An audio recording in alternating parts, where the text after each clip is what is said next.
Okay, so we're here at Data Center World, and it'd just be good to understand what it is you're particularly promoting here, whether you've got any new solutions or existing ones that you're keen for the data center industry to know about. What's going on the stand? Yes, what we've decided to do this year is to demonstrate some of the concepts, especially on the new technologies like the edge data centers. So we brought with ourselves two cabinets, one that shows a slightly different setup in terms of it's smaller for smaller potential business, and one that has slightly more equipment in it in terms of cooling. But generally what we're demonstrating that when it comes to edge data centers, we can provide connectivity, cooling, fire and security, PDUs, UPSs, and provide basically a complete solution. The idea with us is to say, but this is available, sit down with clients and then decide what their issues are and try and come up with a solution. What we don't want them to take away from here is the fact that this is it, just take this. We want them to talk to us, to tell us what the challenges are, and then we'll take it from there. Okay, and in terms of the edge, I know if you got sort of 100 people in a room, they'd all have maybe a slightly different definition.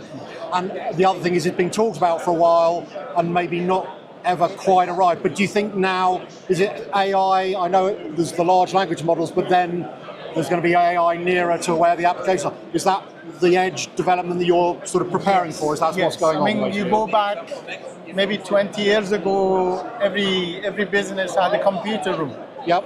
And more they've pushed them out to either co-locations or they've gone into the cloud. Yep. But as the AI is coming back, the demand is becoming more local. The services need to be closer to the requirements. So we see a requirement in general for edge technology, for local servers and local accessibility. Okay, and that's happening already, or are you sort of preparing for a rush? No, we are seeing that happening. You are seeing that happening, okay. Yeah, we have seen that happening in the market generally. But it will grow. It will continue to grow. There's a lot of push in terms of AI. We are seeing bigger companies, some of them, are creating bigger and bigger data centers to handle the traffic. But AI is definitely going to play a big part in our lives as we move forward, in every aspect. Yeah.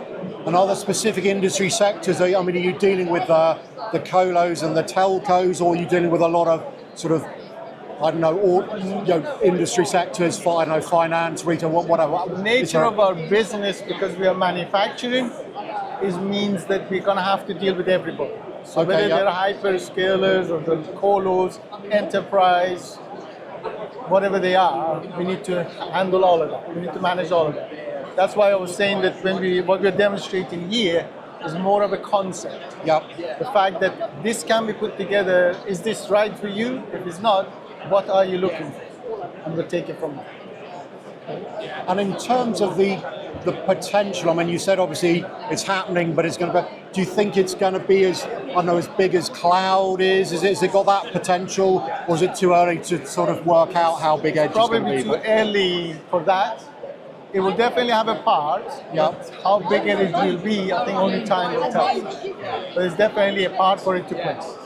And in terms of what you're developing, so you've got the two sort of solutions now. Do you have others in the pipeline, or will those be variations on these, or you've got other ideas that you're going to bring to market over time? There's a lot of work being done on our DCM software. Okay, yeah. We are developing that. In fact, the iPad here that you can see on the cabinet here is part of that development, to try and bring local control to the cabinet or cabinets that the clients are using by giving them accessibility to anything that may potentially be happening in their unit. So yes, we see that for sure. And other than AI, which obviously is what virtually everyone's talking about, sustainability was maybe the other sort of big driver. Is that still the case, or is that taking a slight backseat because everyone thinks that maybe AI and sustainability are slightly, the power demands of AI aren't necessarily compatible with sustainability and all the rest of it, or are people managing to sort of convincingly address both, do you think? No, sustainability, as far as I'm concerned, is a big part of this. And the thing is, a lot of the clients we talk to, whether they're hyperscalers or the co-location or enterprise, they cannot do it by themselves. They rely on people like us or other pin manufacturers to be as green as we can to help with their total number. To basically say, well, okay, these guys are carbon neutral, then basically if you add all of them as suppliers to us, and if everybody's carbon neutral, therefore we are carbon neutral. In reality, obviously, anything you manufacture requires power, and some element of that is going to have some kind of carbon impact. But the aim is to be net zero. The aim is to be net zero. And you haven't noticed, because obviously the geopolitical climate has changed, shall we say, in the last couple of months. You haven't noticed any sort of pushback against sustainability. Your customers are still asking you for it, basically. Again, if you look at it globally, UK is probably contributing 1% of the impact. Sure. Countries like the US, China, India are going to have more of an impact. But the thing is, we can't stop. We're going to have to carry on. So we have to play our part. Yeah. Okay, it's been great to chat, Zaki. So fantastic. Appreciate your time. Thank you very much. Thanks very much. Thank you.